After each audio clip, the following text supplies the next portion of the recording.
started off in nursing, and I got to work at a nursing home. I'm not sure why, but I got along with a bunch of the elders, and just unfortunately I got to see a lot of them go before they left. They were just mostly afraid, and that stuck with me.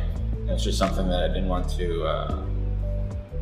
leave with. That took me on a journey from Michigan to Milwaukee, still in the nursing department or program, and eventually that led me to painting. The title of this painting is called Almost Home, a narrative of these experiences of when you're traveling inside your inner world, I guess. I would start here, your eyes closed, going in, eventually letting go of whatever it is that you have here.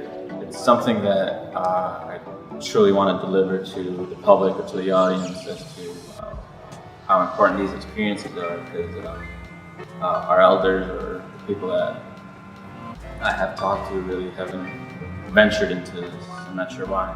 I started doing some inner exploration of myself with meditation and things like lucid dreaming, and just came to the determination that I needed to paint because that's what made me happy. That continued so I can really express myself, or had like an original motif in a sense, and that eventually drove me to Peru. The title of this painting is called One. All the specific subjects, the subject matter, create the entire image. The bowl, the hands, and the face, all creating a big illusion of a giant cat. All of these things, animal and the environment, become one.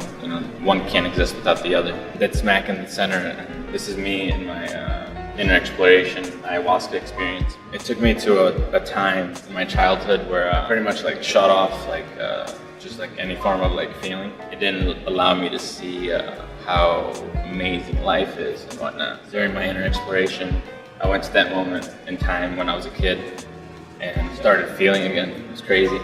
And when that happened, like all this, I guess, started occurring like in my experience. Like any person that's had like a lucid dream or any kind of crazy dream, they know like just anything can be possible in those states. So they eventually drove me to Peru, as I said, and that eventually drove me to one of the shamanic ceremonies that they have. Helped me further along in my inner exploration and meditating.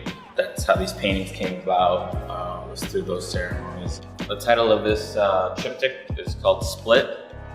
This is a person, this is me, and then you have two faces, from the left to the right. It's called a hypnagogic state, when you're in between sleeping and awake, you're just kind of lying there. When you start contemplating situations in your head, things could have gone good or bad. For me, I came to the realization that things are going to happen to your life whether you want it or not, good or bad. Ultimately up to you as to how to respond to that. So that's coming to that realization. And once that happened, I'm not sure how to explain it, but this other piece, this other experience everything started coming out of one source. Don't assume or think that this figure is Zeus or my representation of God. It's not. It's just a person, just like it's just an animal, a bear, eagles, and all these figures are just having an experience of life, including ourselves. Pretty much just confirmed that that's pretty much the way to go if you're trying to get your answers as far as being comfortable before you leave. Sort of images or imageries from inner exploration and just trying to figure out what's going on, this experience of life.